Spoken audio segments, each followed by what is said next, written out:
So I'm sitting here waiting for my son to get out of school, and I was thinking about a question I got asked a couple weeks ago by one of the congregation members of my church, and they asked about something that they read about the conquest narratives in the Old Testament not actually have happened, or not. The scholars don't think it actually happened, and I smiled and nodded, and I said, yeah, that's the scholarly position. And I gave him a couple little, things to think through.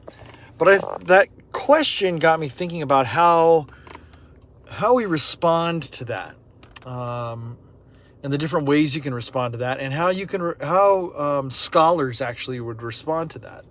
You could respond to that in an apologetic way.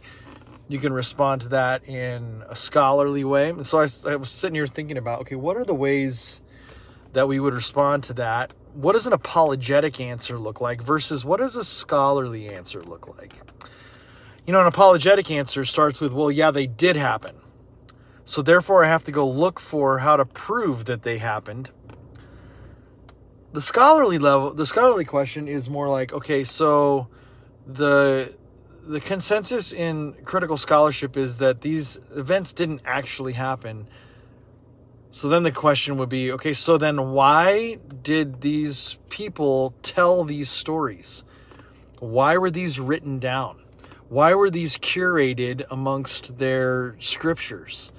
Why did they orally pass them down through tradition as a form of history? What purpose did they serve? And I think that is the basis for like a scholarly engagement with these things.